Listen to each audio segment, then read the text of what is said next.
I had Simon Hill on the show. Yeah. And for anyone listening who hasn't listened, I recommend you go listen, because I specifically asked him, he was talking about the benefits of seafood. Yeah. And I specifically asked about the heavy metals, because I know from personal experience that I had heavy metal overloads from eating seafood too much. And he didn't really have a good answer for me. He subscribes to the Danish food pyramid. Do you know anything about that? No. I literally want to pull it up for you because you're going to die. Is it mostly fish? Fee, can you pull it up? I just want to look at it. It's like vegetable oil.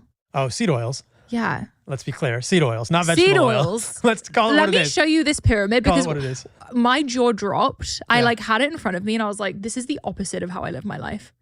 And then he looked at my blood work and said it was bad, even though I feel like it's in a good place. Well, we can talk about it. What did he say was bad in your blood work? I think it was like my cholesterol. Wait, no, can you show Paul?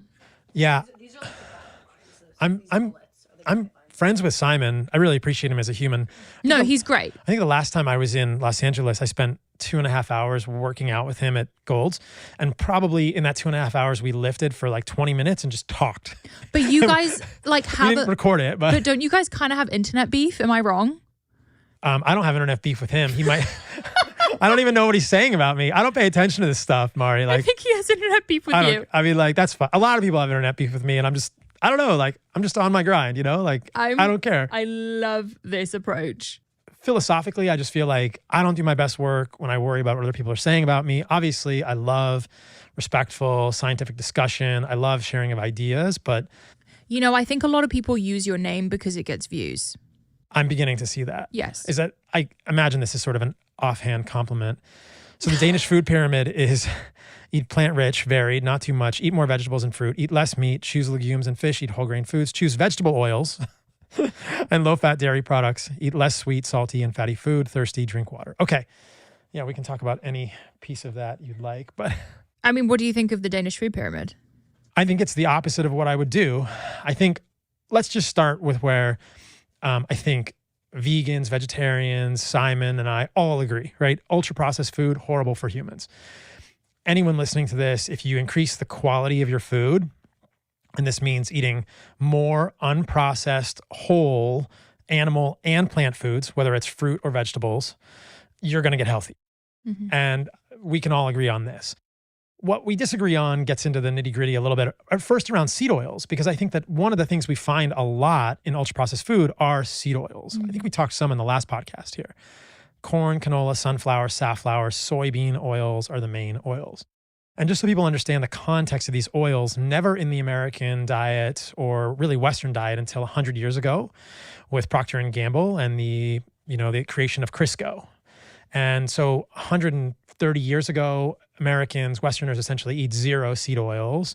Previously, where they were used as machine lubricants, which they're quite good at. So if you have a greasy axle in your car, you can use the canola oil from your Airbnb to use them. If your lawnmower needs some lubing or you got a rusty, hinge on a door, that's about all the canola or corn oil is good for. But so just in terms of associations, what we see, which is very interesting to me, and this is just correlational data, we can't draw causative inference, is that 130 years ago, Americans specifically eat exclusively or 98% animal fats. Mm. We're eating tallow, which is rendered beef fat. We're eating butter. We're eating eggs. We're eating not much ghee, but probably some ghee, and then lard, which is from pigs. And correlation, no causative inference here, heart disease, vanishingly low. Vanishingly low. So even in times when Americans were eating all animal fat and no polyunsaturated fats, canola oil wasn't a thing. There was none of this. There really probably wasn't much olive oil in the American diet 130 years ago. Very, very low rates of heart disease. So if anyone is going to claim that tallow, butter, ghee, lard, especially lard from pigs that are not fed corn and soy, so these are not industrial. We can look at the arc of industrial production of pigs and cows over the last 130 years too and find some deterioration in the quality for sure. But if anyone is going to argue that animal fats are causing heart disease, that's a tough thing because we have a really interesting historical experiment to say there's nothing going on here.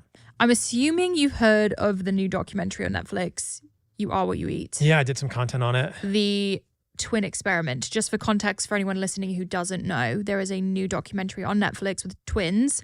One eats an omnivore diet and one eats a vegan diet. And they basically follow the twins through life and show how they grow up differently. What's your take on that documentary? So funded by plant-based. Beyond Meat. Done at a plant-based center. Lead researcher is plant-based. And also the lead researcher, wasn't he funded by Beyond Meat? Yeah, there's part of the Stanford Center there is also separately funded by some of these things. And I think that, Beyond Meat had a lot of fingers in the documentary. So it's a lot of funding things going on there, a lot of potential bias. If you actually look at what they did, they don't talk a lot about what they gave the omnivore group. They say it's a healthy omnivore diet, but they didn't really talk about it.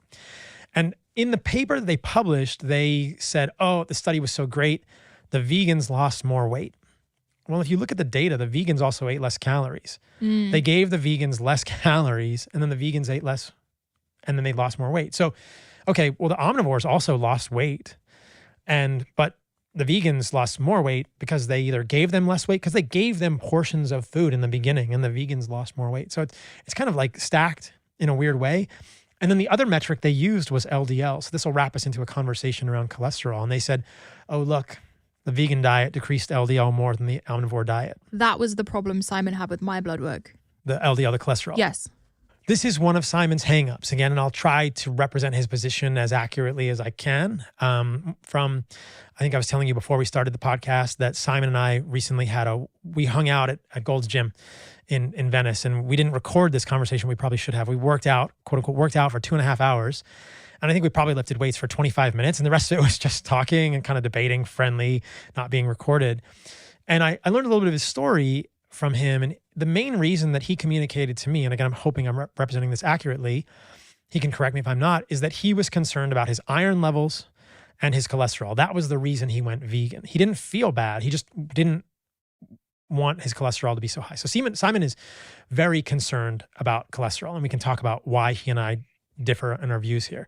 So we'll wrap back into that. But that was the main reason that he went vegan, and he thinks a lot about ApoB and LDL, and that's one of the main concerns he has about omnivorous diets. The iron thing is a separate conversation. Some people accumulate excess iron due to their genetics. I don't know what Simon's genetics are, but there are lots of ways to mitigate iron levels, even if you're eating meat, which has all the unique nutrients we talked about earlier. And a lot of people, especially females, are deficient in iron, and iron deficiency is the single greatest nutrient deficiency in the Western world today. I believe I'm accurate with that statement. So in the twin experiment, though you are what you eat, they said, oh, the vegan diet lowered ApoB, it lowered LDL more than the omnivore diet. And we know very clearly that if you just look at LDL levels, so this gets complicated. I'll try and keep it simple. If you look at cholesterol, you have good cholesterol, bad cholesterol. Obviously, these monikers are inaccurate, but those are LDL and HDL. And if you look at LDL, when LDL goes up, people get worried. And we know that seed oils lower LDL.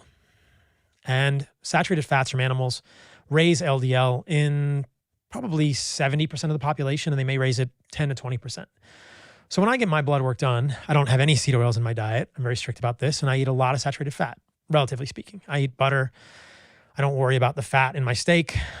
And that's where I get my saturated fat from. So my LDL is usually 20% higher than Western medicine would like to see it. But what's interesting is that if you look more deeply, and this has been studied many times in interventional studies in the medical literature, as polyunsaturated fats like seed oils lower LDL, they increase oxidized LDL and Lp(a). And I don't know how Simon would respond to this, because those two metrics are even stronger predictors than ApoB of cardiovascular risk.